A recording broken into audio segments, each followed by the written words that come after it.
মনোযোগটা স্থির করো এখনই। মূল বিষয় হচ্ছে পরকালের জীবন, the life of hereafter. আচ্ছা, ইমানি কিছু প্রশ্ন করছি। এখানে আমার ডানে বামে আলেম ওলামা আছেন, আমার কথা ডান বাম করার কোনো সুযোগ নাই। ভুল হলেই তারা আমাকে আটকায় ধরবে, অথবা আমি কথা বলছি খুব sincerely. Please pay your attention and try your best to listen my lecture with full concentration. পুরো মনোযোগ দেন, কোনো ডান বাম করবেন না। আচ্ছা বলেন, পরকালের জীবন যে সত্যি, আখেরাত যে একদিন ফেস করতেই হবে, রবের সামনে দাঁড়াতে যে হবেই হবে, এটা আমরা সকলেই বিশ্বাস করি কি করি না? এটা ঈমানের প্রশ্ন। বলেন সবাই, বিশ্বাস করি কি করি না? সেকেন্ড কোয়েশ্চেন, দুনিয়ার জীবনটা কি বেশি লম্বা না আখেরাতের জীবনটা বেশি লম্বা? এটার দলিল কোরআনে আছে না নাই? 30 নম্বর পারা, সূরাতুন নাজিআত, লাস্ট আয়া। আল্লাহ তাআলা বলছেন, কান্নাহুম ইয়াওমা ইয়ারাউনাহা লাম ইয়ালবাসু ইল্লা আশিয়াতান আও দুহাহা। When the people of the world, they will face the life of hereafter, they will say just one thing, oh Allah, we are just feeling it's like we were in the world just like on morning or on evening. দুনিয়ার মানুষ যখন আখিরাতের জীবনকে face করবে, তারা বলবে আমাদের মনে হচ্ছে আমরা দুনিয়াতে মাত্র একটা সকাল কিংবা একটা সন্ধ্যা ছিলাম। 60 বছরের জীবন একটা সকাল মনে হবে, 70 বছরের জীবন একটা সন্ধ্যা মনে হবে। সুবহানাল্লাহ পড়বেন না আপনারা সবাই? আচ্ছা, থার্ড কোয়েশ্চেন, পরকালের জীবন বেশি উত্তম না দুনিয়ার জীবন বেশি উত্তম? কোনটা? মাশাআল্লাহ, আবার বলি, দুনিয়ার জীবন বেশি উত্তম না পরকালের জীবন বেশি উত্তম? কোরআন এটা দলিল আছে না নাই? কোথায় আছে? সূরাতুদ দুহা, ওয়ালাল আখিরাতু খায়রুল লাকা মিনাল উলা। The life of hereafter is much more better than this worldly life. আল্লাহ তাআলা বলছেন, আমি দুনিয়ার জীবনটাকে আখিরাতের জীবনের চাইতে বেশি উত্তম বানাই নাই, বরং আখিরাতের জীবনটা দুনিয়ার জীবনের চাইতে হাজার হাজার গুণ বেশি উত্তম। সুবহানাল্লাহ পড়বেন না আপনারা সবাই?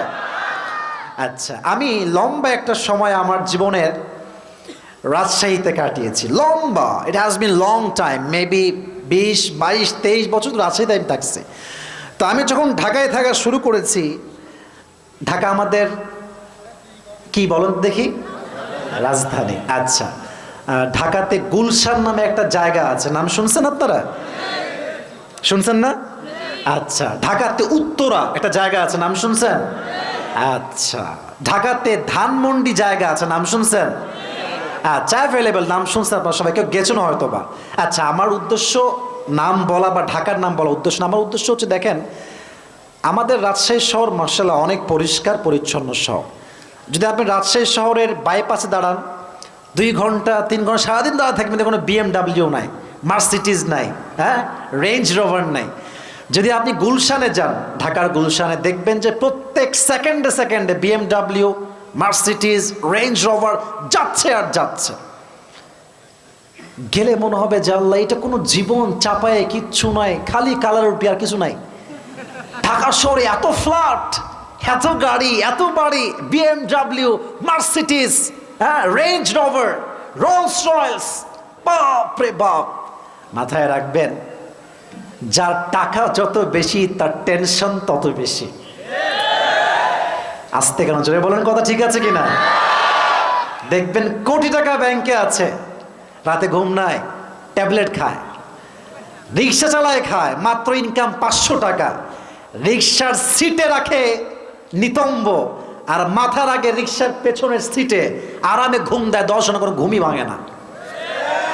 টাকার যার যত কম, তার টেনশন তত কম। কেন বললাম? কিছু লজিক আছে। দেখেন, আল্লাহ কাউকে দুনিয়া দিয়ে পরীক্ষা করে, আল্লাহ কাউকে দুনিয়া ছিনিয়ে নিয়ে পরীক্ষা করে। উভয় অবস্থায় বান্দা যদি শুকরগুজার হতে পারে, আল্লাহ বলছে তার জন্য আমি আল্লাহ নিজেই জান্নাতের টিকিটকে কনফার্ম করে দিব। সুবহানাল্লাহ পড়বেন না আপনারা? এখন এই পরকালের জীবন নিয়ে কথা বলতে গেলে আপনার মনোমাইন্ডটা সেই লেভেলের ফ্রেশ না থাকলে আপনি আমার ওয়াজের আগাগোড়া কিছুই বুঝবেন না। আচ্ছা, আমরা এখন বসে আছি বর্ডার, মেবি কাছে আপনাদের বর্ডার, তাই না? কত দূর এখান থেকে বর্ডার? 34-35 কিলো হবে। আচ্ছা, আধা ঘন্টা যাওয়া যাবে? আধা ঘন্টায়? 1 ঘন্টা লাগবে। আচ্ছা, চাপায়ের সদরের যে মেইন রাস্তা আছে বাইপাস রোড, গেছেন না আপনারা সবাই? রাজশাহীতে সবচেয়ে বিপজ্জনক রাস্তা হচ্ছে গোদাগাড়ির যে রাস্তাটা, 1 লেনের রাস্তা, এই পাশে বাস এই পাশেও বাস। আর ঢাকার কোচ যখন ছাড়ে এই চাপাই থেকে এমনভাবে যায়, একটা মানুষ তার সামনে পড়লে পিছে সঙ্গে সঙ্গে মারা যাবে। ঠিক কিনা বলেন যুবক ভাইরা? পরকালের জীবনটা শুরু করছি স্টেপ বাই স্টেপ। আগামীকাল সকালবেলা আপনি বের হয়েছেন, আপনি যাবেন গোদাগাড়ির মেইন শহরে।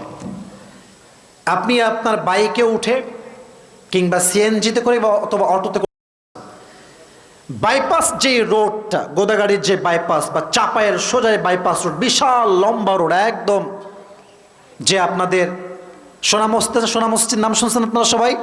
1 লেনের রাস্তা, একদম বিশাল লম্বা, একভাবে যাচ্ছে একদম বর্ডার পর্যন্ত। আপনি জাস্ট উঠবেন, এটা হচ্ছে আপনার বাড়ির রাস্তা, নর্মাল রাস্তা, এটা হচ্ছে বিশ্ব রোড। আচ্ছা, বিশ্ব রোডে গাড়ি কি খুব আস্তে যায় না খুব স্পিডে যায়? স্লো যায় না স্পিডে যায়? যুবক ভাইরা বলো বলো। খুব স্পিড থাকে। আপনি জাস্ট উঠে বাম দিকে যাবেন গোদাগাড়ির দিকে। আপনার গাড়ি আছে মাত্র 5 কিংবা 10 কিংবা 15-তে। যখনই বিশ্ব রোডে উঠবেন, বামে যাবেন, ঠিক ওই মুহূর্তে চাপাই থেকে ছেড়ে আসা একটা বাস ঢাকা যাবে, হানিফ এমন জোরে স্পিডে এসে আপনাকে এমন একটা ধাক্কা দিয়েছে, এক ধাক্কায় আপনি মানুষটা 30 হাত দূরে গিয়ে পড়েছেন। আর আপনার এই মাথার যে কপালের সাইডটা আছে, এটা সোজা গিয়ে রাস্তার যে পিচ থাকে শক্ত পাথরের মতো ঠাস করে বাড়ি খেয়েছেন। আর একটা বাড়ি খাওয়ার সাথে সাথে মাথার পুরো কপাল ফেটে একদম ফিলকি দিয়ে কল কল কল কল করে রক্ত বের হচ্ছে। আর গোদাগাড়ির চাপায়ের সব মানুষ দৌড়ে আসে, ধরো এ লোকটা এখনই মারা যাবে, ধরো হসপিটাল নিয়ে যাও। কোনো মতে আপনাকে ধরে খুব আর্জেন্টলি আপনাকে নিয়ে গিয়েছে রাজশাহী মেডিকেল কলেজ, সবাই নিয়ে গেছে, কিন্তু আপনি কথা বলতে পারছেন না, সেন্সলেস।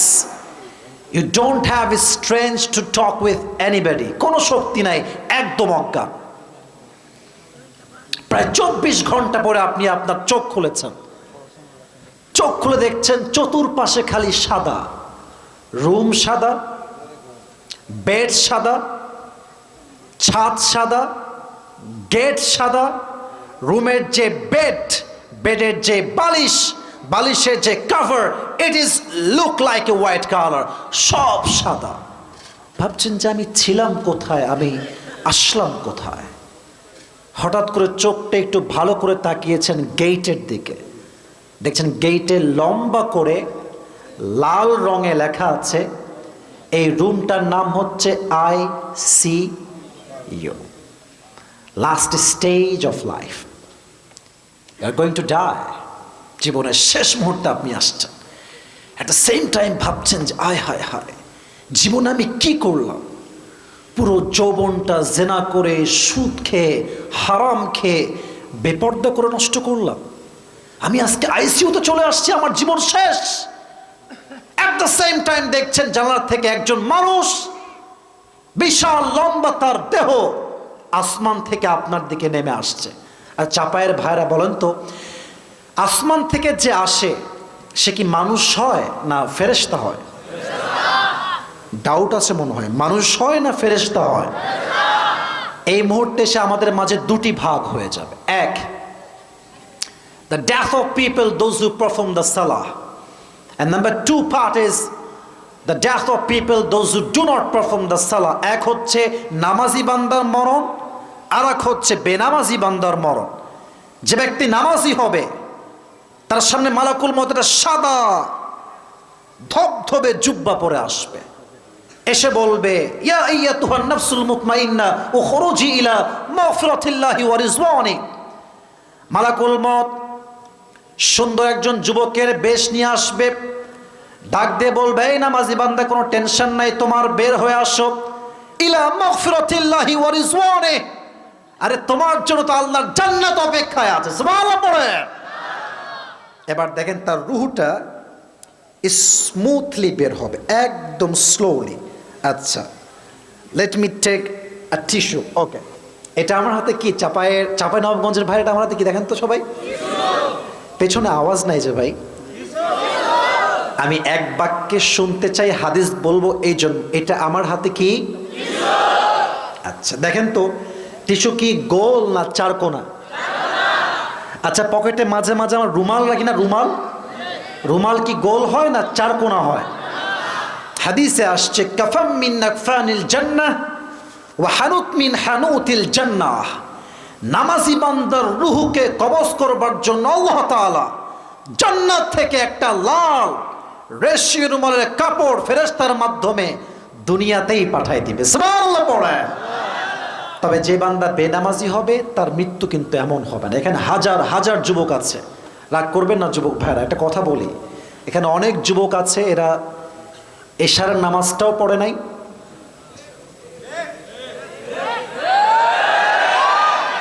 এরা ফজরটাও পড়বে না।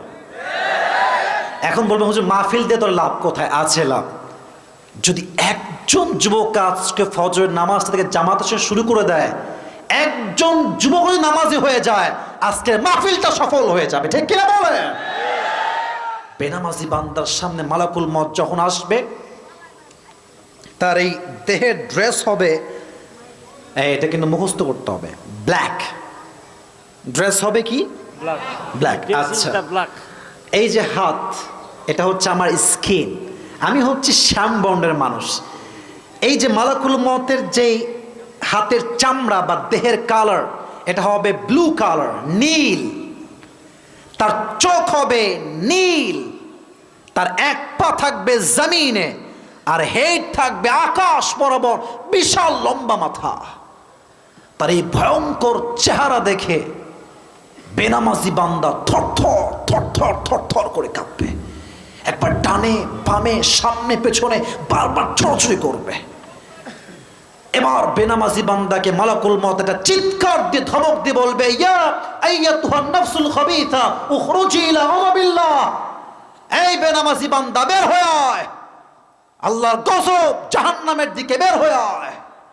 কিন্তু রূহটা বের হতে চাইবে না। এবার সবাই আমার বাম হাত দেখেন, আমি পুরো হাদিসটাকে প্র্যাকটিক্যালি বলা ট্রাই করছি, উইথ অ্যাক্টিং, অভিনয় করার মতো করে বলছি যেন আপনি রিয়েলাইজ করতে পারেন। Look at my left hand, বাম হাত দেখেন। মালাকুল মত দূর থেকে বেনামাজির রূহের দিকে এক বিশাল জোরে থাবা দিবে। তার রূহে যখন হাতটা পড়বে, এমনি ধরে টেনে বের করবে। হাদিসে আসছে, মুরব্বীরা কান খাড়া করেন, মায়েরা কান খাড়া করেন, যুবকেরা কান খাড়া করো, মেহেরবানি করে একদম মনোযোগ দিয়ে শুনবেন। যখন আপনার রূহকে বের করা হবে, হাদিসে আসছে একটা জীবিত ছাগলকে জাবেহ না করে তার চামড়া কেউ যদি চাকু দিয়ে টেনে হিচড়ে ছিঁড়ে ফেলে, ওই ছাগলটার যেই পরিমাণ কষ্ট হয় তার চাইতে কমসে কম 70 গুণ বেশি কষ্ট দিয়ে বেনামাজির রূহকে কবজ করা হবে। সকলেই বলেন নাউজুবিল্লাহ। আমার কাছে এর চাইতে বেশি কোনো ইমোশন নাই বোঝাবার জন্য। আমার কথা, একটা যুবক, তুমি যেই মেয়ের সঙ্গে আজকে চ্যাট করে রাত 3টার সময় ঘুমাও, মাথায় রাখবা এই মেয়ে তোমাকেও যেমন টাইম দিচ্ছে, হতে পারে তোমার সঙ্গে সে আরো 4 জন বয়ফ্রেন্ডকে একই টাইমে মেইনটেইন করছে। কোন মেয়ের পাল্লায় পড়ে যে যুবক নামাজকে বাদ দিবে, তার জাহান্নামটা তার জন্য কনফার্ম হয়ে যাবে। যুবক ভাইরা ঠিক কিনা বলো? কোন মেয়ের পাল্লায় পড়ে নামাজকে বাদ দিও না। আর মাথায় রাখবা, মেয়ে মানুষ যেমন ভালো তেমন খারাপ। একজন মেয়ে চাইলে যুবককে যেমন পরিবর্তন করতে পারে, একজন মেয়ে চাইলে ইমানদার যুবকের ইমান চরিত্র দুইটাই নষ্ট করতে পারে। ঠিক কিনা বলে? বেনামাজি বান্দা হয়ে মরা যাবে না। তো রূহ যখন কবজ হয়ে যাবে, the life of hair after will start now. এই তো পরকালের জীবন শুরু। তবে একটা প্রশ্ন করতে চাই, পরকালের জীবনের প্রথম ধাপ কি দিয়ে শুরু হবে কে বলতে পারে? কবর। এই তো মাশাআল্লাহ, ওই যে ভাই বলেছে মাশাআল্লাহ, বলেন সবাই নাম কি? এখন একটা প্রশ্ন করবো, এটার জবাব অনেকে ভুল দিবেন, হুজুর আপনি বলবেন না, আপনারা কেউ না, যুবকরা বলবেন, অনেকে ভুল ভাল বলবেন, আগে রিমাইন্ডার দিলাম। Okay, let me ask you a question. কবরের প্রশ্ন হবে কয়টা? 4টা, তবে ব্যাখ্যা আছে। আচ্ছা, আমি একটু রিপিট করছি। প্রথম প্রশ্ন হচ্ছে মার রব্বুক, হু ইজ ইউর লর্ড? আমাদের রব কে? শাহাদত আঙ্গুলি উত্তোলন করে বলেন, আমাদের রব কে? আল্লাহ আমার রব। পড়েন, আল্লাহ আমার রব, দমে দমে তনু মনে তারি অনুভব। সুবহানাল্লাহ পড়বেন না আপনারা? তোমার দুনিয়াতে আমি যেদিকে তাকাই, অথই নিয়ামতে ডুবে আছি সবাই। পাক পাখালির কণ্ঠে শুনি তাসবি কল রব, তাসবি কল রব। পড়েন সবাই, আল্লাহ আমার রব, দমে দমে তনু মনে তারি অনুভব। রবকে? Number 1 question. নাম্বার 2, ওয়ামান নাবিয়ুক আতারিফু হাযা আর-রাজুল? Do you know this person, who is he? তাকে তুমি চেনো? সবাই কিন্তু জবাব দিতে পারবে না, যদিও এখন সহজ। আরে হুজুর সব জানি আমি। না না না, এটা শুধু জানলেই হবে না। যার মুখে নবীর সুন্নাহের দাড়ি নাই, যেই যুবকের মুখে নবীর সুন্নাহের দাড়ি রাখবে না, তার মুখ দিয়ে কবরে দিতে জবাবটা বের হবে না। ঠিক কিনা বলো যুবক ভাইরা? যার মুখে দাঁড়িয়ে আছে, নবীর সুন্নাহ মেনেছে, বলবে হাদা নবিয়ুনা মুহাম্মাদুর রাসূলুল্লাহ সাল্লাল্লাহু আলাইহি ওয়াসাল্লাম। আচ্ছা, আমার মুখে দাঁড়িয়ে আছে না চাপায়ের ভাইরা? আপনার তো পলসা না পালসা? পলসার ভাইরা, আমার মুখে দাঁড়িয়ে আছে? আমায় খারাপ লাগতেছে মুরব্বী যুবক ভাইরা? বলেন, খারাপ লাগতেছে আমাকে? আচ্ছা আচ্ছা, যেই যুবকরা দাড়ি কাটে তাদের দোষ আমি একতরফা দিব না, এখানে 80% মেয়েদেরও দোষ আছে। কি গো, তুমি বুড়া হবা নাকি গো? কি বলো বলো বলো বলো বলো বলো। মাথায় রাখবেন, যে দাড়ি রাখে সে শুধু পুরুষ নয়, সে বীর পুরুষের সন্তান। ঠিক কিনা বলেন? তবে মেয়েদেরকে উইথ ডিউ রেসপেক্ট সম্মান দিয়ে একটা কথা বলবো। অনেক মেয়ের জানি আমি, that is like the beard, you know, দাড়ি পছন্দ হয় না, খ্যাত লাগে। তো তাদের জন্য আমার একটা খুব সুন্দর অ্যাডভাইস আছে, দিব? কথা কও, দিব দিব দিব? ঠিক হলে ঠিক বলবেন, নয় চুপচাপ থাকবেন। But please don't take it negatively, খারাপ ভাবে নেবেন না। To be honest with you, আমার মনে হয়, যেটা this is my personal point of view, জানি না একমত হবেন কিনা, আমার মনে হয় যেই মেয়েদের দাড়ি পছন্দ হয় না, এদের সবগুলোকে বিটিএস এর হিজড়া নিয়ে এসে বিয়ে দিয়ে দরকার। এরাই পারফেক্ট হবে। বিটিএস এর হিজড়া ছাড়া এদের জন্য কোনো ভালো অপশন আমার কাছে একদমই নাই ভাই। আমার কথা হচ্ছে, একটা যেই মেয়ে মুসলিম ঘরের মেয়ে দাড়ি পছন্দ হয়, সে মুসলিম ঘরের মেয়ে হিসেবে আমি তাকে বিশ্বাসই করতে পারবো না যুবক ভাইরা। 2 নাম্বার কথা তোমাদের জন্য, দেখো, বিয়ে নিয়ে বেশি কথা বলতে গেলে মারামারি লেগে যাবে। বিয়ে নিয়ে, এই মিডিয়া নিয়ে অনেক ঝামেলা। আমার একটা কথা আমি বিনয়ের সঙ্গে বলছি, যেই মেয়ে তোমাকে বিয়ের সময় বলবে দাড়ির জন্য পছন্দ হচ্ছে না, নেভার বি আপসেট, মন খারাপ করবা না। তারে মুখের উপরে বলবা, আপনি আমাকে কি পছন্দ করবেন? আপনাকে তো আমি নিজেই পছন্দ করি না। আরে যেই মেয়ে দাড়ি পছন্দ করে না, সে তো আমার বউ হওয়ারই কোনো যোগ্যতা রাখে না। ঠিক কিনা বলে? এই সাহস আছে তো? আছে তো আছে তো আছে তো। দাড়ি পছন্দ করবে না মানে? আমার মনে হয় যদি কাল থেকে 90% যুবক দাড়িওয়ালা হয়ে যায়, দেশের মেয়ে দাড়িওয়ালা বিয়ে না করলে কাকে করবে বিয়ে? বলো যুবক ভাইয়েরা আমাকে। এই জন্য কবরের দ্বিতীয় উত্তর দিতে চাইলে দাড়ি আজ থেকে, মুরব্বী বুঝে গেছে, মুরব্বী আগে ইনশাল্লাহ বলেছে, আপনারা তো ইনশাল্লাহ বললেন না। হাত তুলে বলেন সবাই ইনশাআল্লাহ। এবার হাত নামান, আমি একটা দোয়া করছি, আমিন বলবেন। আল্লাহ আমাদের সবাইকে, যাদের দাঁড়িয়ে আছে they are fine, they are amazing, they are really মাশাআল্লাহ অ্যাপ্রিশিয়েটেড। যাদের নেই, আল্লাহ সবাইকে দাড়িওয়ালা যুবক হিসেবে কবুল করো, সকলে পড়া আমিন। 3 নম্বর প্রশ্ন, আমার দিন, what is the name of your religion? তোমার ধর্মের নাম কি? 3টা শেষ, এবার আসেন 4 নাম্বার। ওমা ইলমুক, তুমি এত জবাব জানলা কেমনে? তোমার জ্ঞানের উৎস কোথায়? এখনো বোঝে না জ্ঞানের উৎস কোথায়? 4টা জবাব যখন শেষ হয়ে যাবে, এবার আল্লাহ রাব্বুল আলামিন ডাকতে বলবে, ও ফেরেশতা, আমার বান্দাকে আর কষ্ট দিও না, please don't heart him anymore, কোনো কষ্টই দিও না। তার কবরটাকে তোমরা 70 গজ প্রশস্ত করে দাও। তার কবরের সঙ্গে সরাসরি জান্নাতের দরজা খুলে দাও। সুবহানাল্লাহ বলেন। এই হচ্ছে আমাদের পরকালের জীবনের প্রথম ধাপ। তবে যারা পুরস্কার পাওয়ার ইচ্ছায় আছেন তাদেরকে আমি বলবো, এখনকার 3টা চ্যাপ্টার বলছি, এটা মুখস্থ রাখবেন। আমি একজন যুবক চাই, যেই যুবকের বউ নাই, সিঙ্গেল, সে এই ওয়াজের ঠিক মাঝ মুহূর্তে সে 3টা তাকবীর দিবে বাঘের বাচ্চার মতো। Is there someone like this? কেউ কি আছে এরকম? এনিওয়ান? তাকবীর দিবে লিল্লাহি তাকবীর। কেউ নয়, বাঘের বাচ্চা। এই যে হাত তুলছে একজন, হাত তুলছে কে?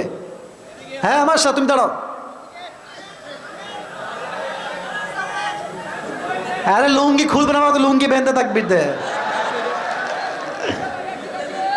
কে পারবে না? তা দাও না কেন, একজন দাও। হ্যাঁ দাও, তুমি দাও, সাদা পাঞ্জাবি দাও ভাই, তুমি দাও। হ্যাঁ তাকবীর দাও।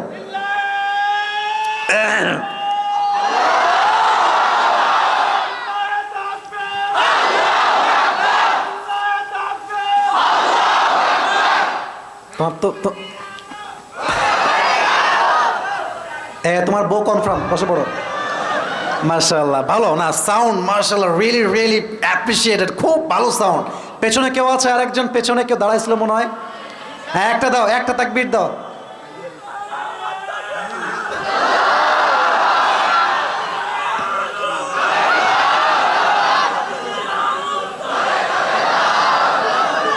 লুঙ্গি খুলে যাবে রে বাবা। হ্যাঁ বসে পড়ো, বসে পড়ো। আচ্ছা, আমার সঙ্গে একটা তাকবীর দাও, সবাই কাশি দেন। লিল্লাহি তাকবীর।